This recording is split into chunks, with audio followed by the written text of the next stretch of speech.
Hey, these are my friends, the cows. I'm at my mom's house, so that's why there's so many cats and cows on the wall.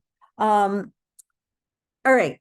I feel like I started this class just confusing everybody, partly because my computer wasn't set up to do screen shares on Zoom, and the screen shares in Brightspace record as a separate video. So I might go ahead and erase that video, which I think is just misleading, and just do a quick intro to the whole class now that they fixed it and I've got Zoom here. Okay, so here we go. Here's an intro to the class and where everything is. So I'm going to hit my screen share. All right, I'm going to go to, let's see, Google Chrome, share. Wait, maybe it's not Google Chrome.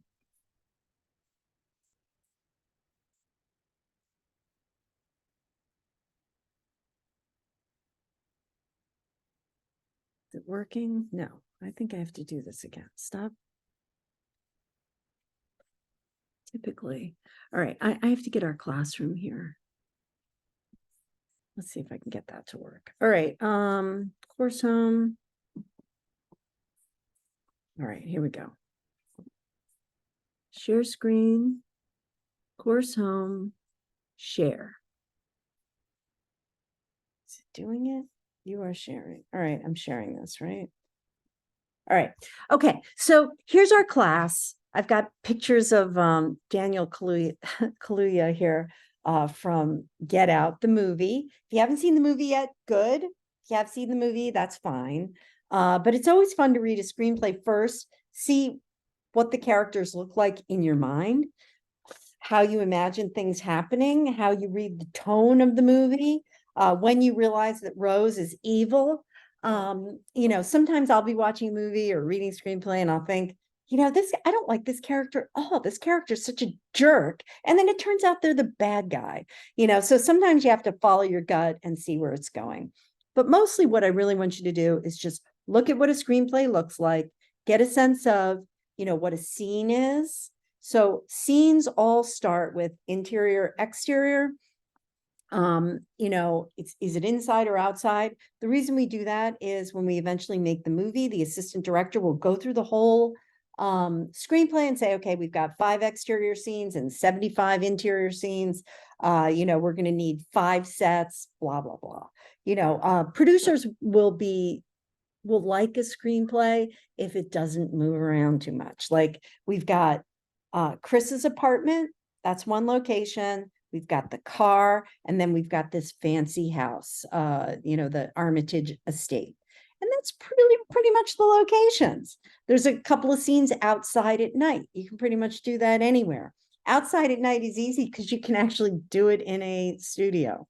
Okay, so anyhow, I'm not talking about that yet. I have to focus. So here's our class, right?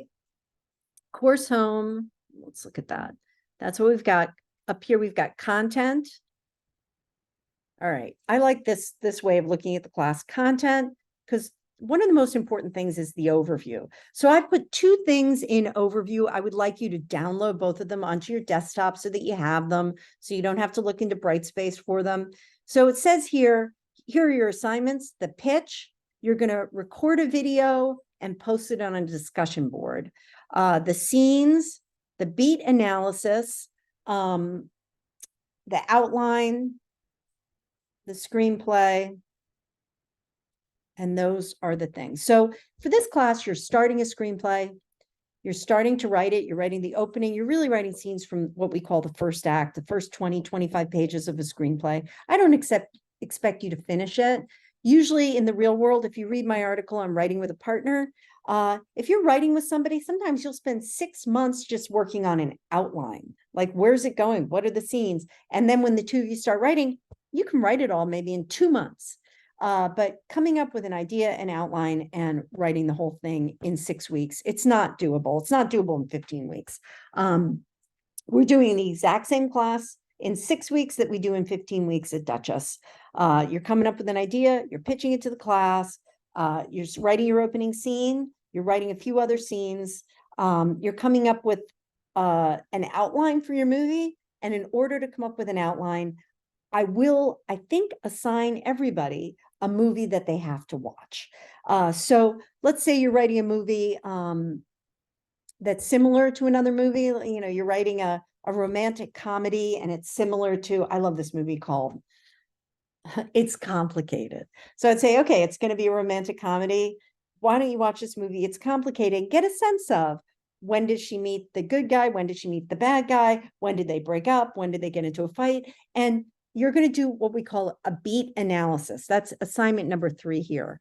You don't have to do a whole analysis of the whole movie, but I want everybody to find a scene in the movie and then say, I'm going to post this clip, ideally, you know, from YouTube, from this movie, and I'm going to tell you what kind of a beat it is. In other words, is it from the beginning of the movie, like an inciting incident? Is it from the end of the movie, like a climax or a supreme ordeal? So based on the beats of Blake Snyder or some of the other beats, there's the writer's journey, there's a few beat things that we use in screenwriting, and I'll go through what I call models of structure at some point next week. And then you're going to write as many pages as you can. Sometimes I say 25, sometimes I say 30. That includes all the scenes that you've written so far. Okay, so that's your syllabus. Syllabus also has all this other information about cheating. Please don't let a bot write your screenplay. I don't think I've read a screenplay written by a chat bot yet, but you know, I really don't want to. All right. And then this is the schedule. So we're still in week 1. So week 1, really reading the screenplay, posting on the discussion board, thinking about what you're going to write, reading a little bit of Save the Cat. And if you've done all that, you're great. First thing Monday, I would love it if you pitch your story. You know, notice there are not hard due dates here. It's like week 1, what do you do? Week 2, what do you do? Week 3, what do you do? Screenwriting, and this is true in the class too. We're going to be, you know, in my screenwriting class at Dutchess, we read a lot of scenes out loud. So if you're not prepared on Monday, your scene might get read on Wednesday, it might get read next week. So we have, you know, rolling due dates. And it's the same thing with this class. You know, you might be working nights and doing things in the morning. You might be working all day and doing things at night. We can accommodate, but make sure at the end of each week, you've gotten everything done. It's like, okay, I finished that screenplay. I posted, I read a couple chapters. I'm ready for week 2. Okay. Then I have all these modules here. You know, I'm hoping that this isn't too confusing. So welcome to the class. All right. Hi there. It's a discussion board, I think, and you're supposed to post a little bit about yourself. I have a whole video here where I'm explaining the syllabus. I think I might erase that and put this video in instead. All right, second module, I want you to read a screenplay. So here's Get Out by Jordan Peele. Here's my video on how to read a screenplay, what you're reading for. Let's talk about what are story beats. So I posted a bunch of things here. I'm going to grade your post in a few minutes. And then I've got my article here called Writing with a Partner, if you want to read it. And then I've got more screenplays, including one by me, if you want to read it, but you don't have to. Let's see, what do we have next? Final draft. Okay. By next week, you're going to want to get final draft. Some of you have used Celtics, and if you want to continue using Celtics, I'm not going to tell you not to, but final draft is the best if you can download it and get your free version and make it work. When I talked to Final Draft yesterday, they were having problems with their free website access. So hopefully they will work that out today. So how to use Final Draft is a video. It's got a lot of the same stuff I'm talking about now. And that's your Final Draft link. So this is your Final Draft module. You can open all the modules. You know, it's not like an advent calendar. Okay, Save the Cat. Somebody told me he could not buy this book. I have some notes on Save the Cat. Let's see where they are. Save the Cat. It's not the whole book, but it's a little like notes from the book. So, you know, again, I would download this, keep it in your computer. You might find it useful in the future. Blake Snyder has this funny idea of genre, and these are the different genres he has. Is your movie a Golden Fleece movie, like a character's going on a quest?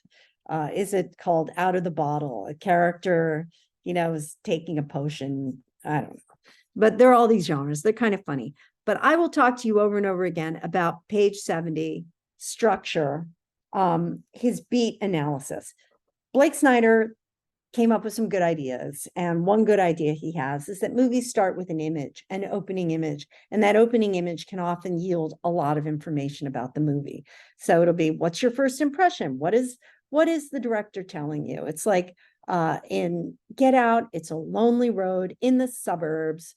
There's a young guy, Andre. He's feeling paranoid. He's talking to his friends. And the next thing you know, this scary fancy car comes up and he gets kidnapped. So opening image, there's something creepy going on in the suburbs.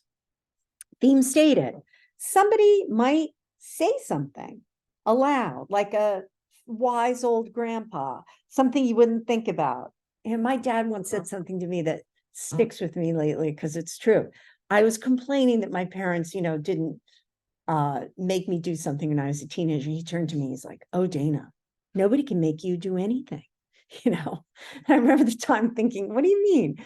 And now I realize that even I can't make myself do anything. I won't do anything if I don't want to do it. I'll do, whatever. And it just makes me realize, like, sometimes if I think I'm supposed to be doing this and I'm doing this, it's like, I can't, nobody can make me do anything. I'm going to do whatever I want to do.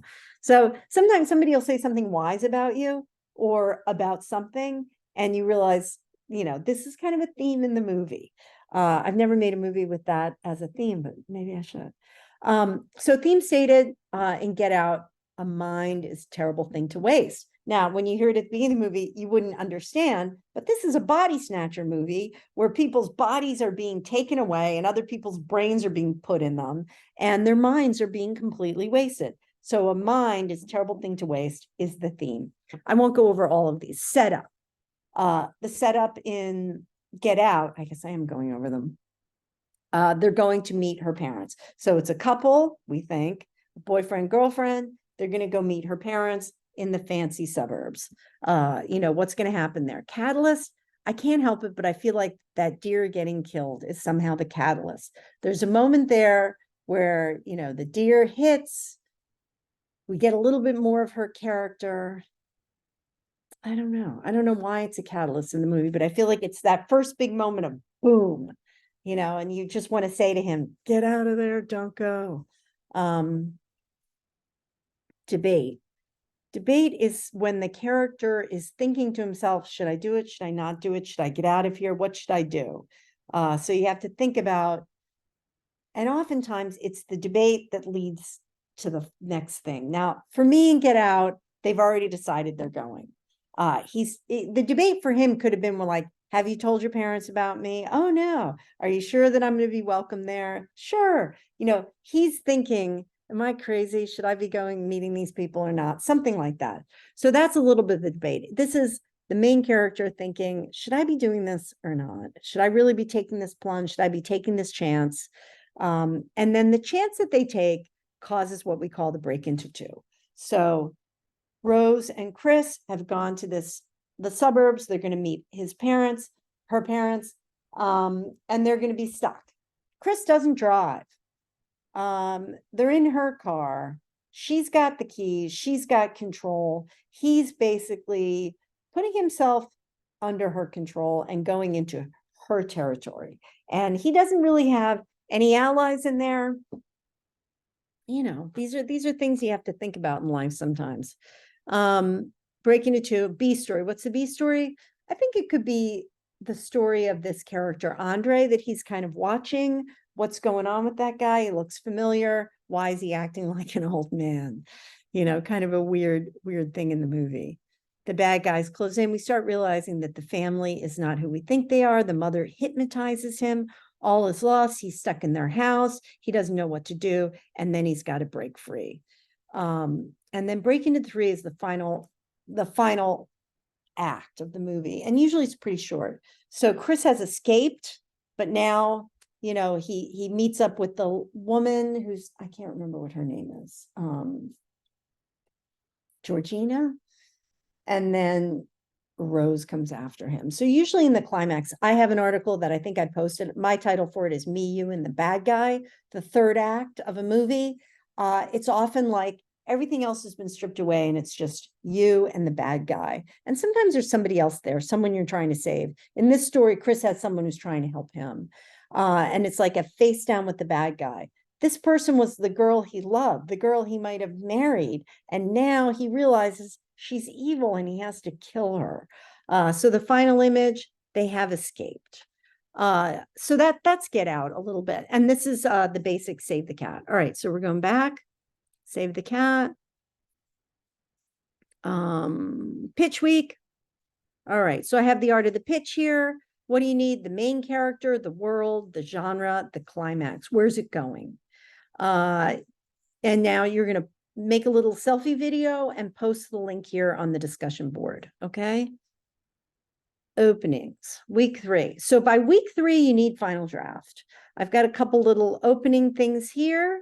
You're going to post your opening scenes here. To post your opening scenes, ideally you're writing on final draft. You're going to finish that scene and you're going to save it as a PDF.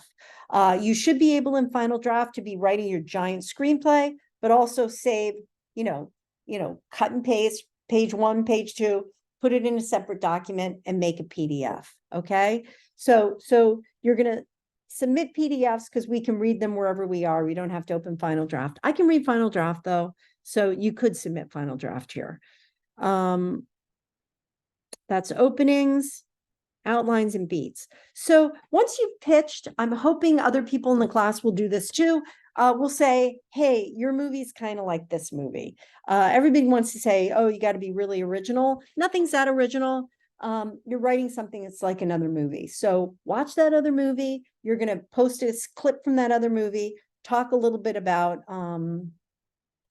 what kind of scene is it? Is it a theme stated? Is it a catalyst? Is it a, think about like what Blake calls these different pivotal scenes, pivotal beats, things that happen in a movie that really make the path of the movie shift. One way to think about a beat is sometimes at the beginning of a scene, this happens in real life too. Sometimes at the beginning of a scene, you have a character who's really happy. It's like, man, blue skies today. I'm having a great day. What happens? Something bad. Or a character's just like, nothing good ever happens in my life. Boom, something good happens. So oftentimes when you think of a beat, it's like, is a scene going from good to bad? Is a scene going from bad to worse? Is a scene going from good to better? So a beat is going to change the course. As a writer, what's going to happen to your character, but your character doesn't know. They're walking in there thinking things are going to be great or thinking things are going to be bad. And I think what makes a good movie is that shift.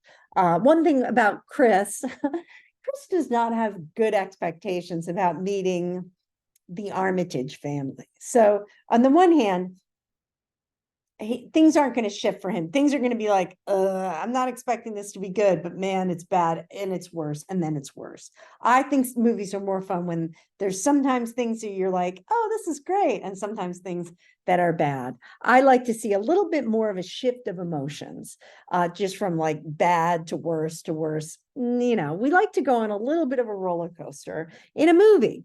So you're going to post an outline of your movie, what's going to happen in all the big beats. You're not going to write them all yet, but just thinking forward, where's it going to end? What's going to happen to my character? And a beat outline is lean. So I've got a beat outline here for a movie called The Breakfast Club. And you can look at that. It's really just one sentence. What's happening? What's happening? What's happening? Chris is going to meet Rose's parents. They get to the Armitage house. The parents are acting weird. Rose's mother hypnotizes Chris. What are the big moments of the movie? And then major movie beats. Let's look at this. This is a discussion, add description. Post a clip from a movie similar to yours. Similar to your screenplay in genre and tone, maybe, and explain which beat in the Blake Snyder structure it is. Is it a catalyst or a B story or theme stated, etc. So every scene in a movie kind of is probably some kind of a pivotal scene, particularly if it's one you're going to show. Is it an opening image? If it's the opening image, what does it project about the movie? Okay, so that's a major movie beats. All right, so let's go back to table of contents. Okay, come on, wake up. All right, so then what do we have here? Then you're going to write, this is, I think, week 4, 2 scenes, a seduction scene and a conflict scene. I've got some scenes posted here. I've got a video, got a couple of video lectures here, and seduction.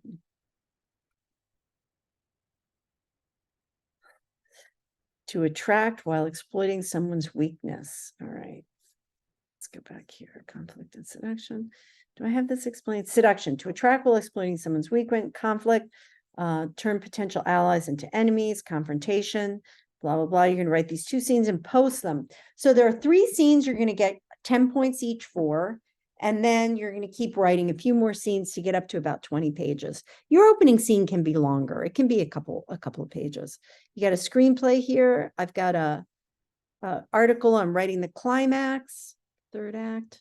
I think I also have writing the 3rd act here. I think it's the same thing. And the profession, I've got a few things here that we'll talk about later. How to write coverage if you're working for an agent in Hollywood, what a submission agreement is. So I've got those things posted. All right, so that's kind of the overview of the class. I hope it's a little bit clearer than the ones I've done so far. All right, I will hopefully see you tomorrow. I mean, if you want to talk. All right, bye. All right, stop sharing. Here I am.